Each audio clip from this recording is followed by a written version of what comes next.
Hello, welcome back to Learn Oikonomia. In this video, we are going to look at the cascading effect of tax. So, what does cascading effect of tax mean? A cascading effect of tax is basically a tax upon tax. Means that you have been taxed once, but again in the next stage you are taxed again for the same thing. I'll be explaining it uh, further. Here, this is actually a system which would impose sales tax on products at every stage of production. You know that a particular commodity becomes a final commodity after going through different stages of production. For example, just take the case of a bread.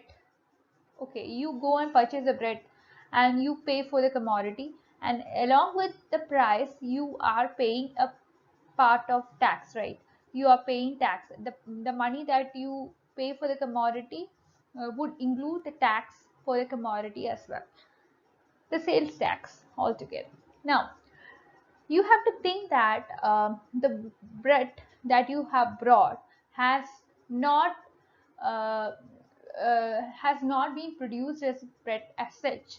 Uh, for example, when the bread factory purchased uh, wheat wheat flour from the wheat flour company, there was a tax. Next, when the wheat flour company purchased wheat from the farmer or wheat from the shop, there was a tax. That means that the same product has been taxed more than once, right? So each buyer in the supply chain pays a price based on the cost, and this includes the previous tax also. That means that there is a tax on tax. Here you can see that tax has been compounded to have a cascading tax. So this will result in real sales tax being higher than the official tax rate. As a result, cascading effect of tax would make tax higher. Countries with cascading taxes would struggle to stay competitive in the foreign markets. Why? This is because these kinds of tax would result in inflationary prices. So the price of the commodity would be very high in comparison to what you could see in some other markets. Let's look into the example of cascading effect of taxation. I have already given you an example when we have seen the case of bread. Now see, we are going to see some other example here. Consider gift wrap business. Okay, so you know that this actually starts from the tree. We have to go for deforestation. That means you have to cut down the tree and you have to sell this to a paper factory. Now you have sold the wood to a paper factory, and the paper pulp, the factory actually the factory goes for pulp of the wood, right? So the pulp, the factory pulps the wood and it would flatten it, it would dry it, it would cut into small sheets and it would convert it into rolls.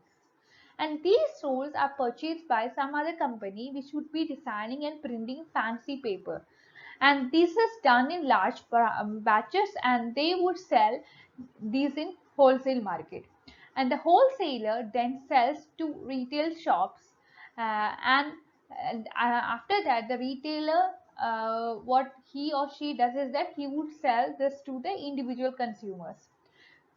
So here every one of those who transfers the ownership of this particular commodity is actually paying a tax.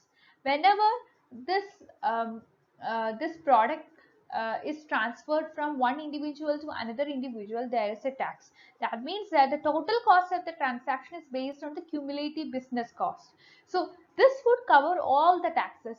The entire or the total tax is the sum total of all the taxes that is charged in every stage of production or every transfer that has been done. What are the alternative to the cascading effect of taxation or cascade tax? The main alternative is simple taxation system. In a very good example is VAT, value added tax. So here in every stage of production there is a tax, but there is no tax upon tax. But in every stage of production, what is the value added? And this value added is only taxed. Again, if you come to the goods and service tax, the similar thing happens. So these kinds of taxes is levied only at a single stage of production, or it will be levied for the value addition at each stage of production. So there is something known as what to say, only a single taxation system is there. As a result, the tax is not based on the entire value of the product, but the value that has been added in every stage of production. The net result is that the value added would make the tax lower than the cascading effect of tax. VAT is actually a good example for dealing with the problems as a result of cascading effect of tax. We can see that almost 160 countries in the world is been using these countries have been using what is known as value added tax kind of system in order to do away with what is known as the cascading effect of taxation. Most notably, you could see that European Union has gone for VAT, and as of 2021, we could see that the tax was minimum of 15% with member nations permitted to add to it. Opponents of VAT, what these people say is that it is a regressive kind of taxation which would be placing a harsh burden on the consumers, especially the lower income population. And some nations have attempted to address the criticism by exempting purchase of goods that are deemed as essential, such as grocery items, pharmacy related items, etc. How does a GST works? We know that India is a country now which has implemented what is known as GST or goods and service tax. We have state level GST, we have central level GST, and also for interstate movement of goods and services, interstate movement of goods, especially what we have in our country is GST, right? So when a country imposes a GST tax compared to a value added tax, what happens is that it merges several taxes into a single tax. In the case of value added tax, as I have already told you, you are taxing at every stage of production, but you are not imposing a tax upon a tax. What you are doing here is that you are imposing a tax on the value added to the product on every stage of production, right? So this would include central taxes such as sales tax, excess duty, etc. In the case of GST, okay. In the case of GST, what as I have already told you, that is only a single taxation. You are adding all the VAT and you are making it as a single tax. So as a result, it would cover the central sales tax, excess duty, service tax, central level taxes, entertainment tax, entry tax, transfer tax, luxury tax, and so many taxes are covered under what is known as the GST. Thus, so many taxes have been replaced by what is known as GST in India. So, when a product is sold, each vendor in the supply chain is able to deduct a tax paid from tax collected and remit it to the government.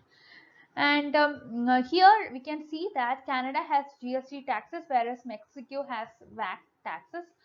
Even though we have several alternatives to cascading taxation, several countries are using GST, but many other countries are using VAT. So that's it. That's all for cascading effect of taxation. I request you to like, share, and subscribe to this channel for more videos. And you can be a part of my Telegram channel and Telegram group to discuss your doubts. I'll be providing the links of these in the description box. That's all for today. Thank you.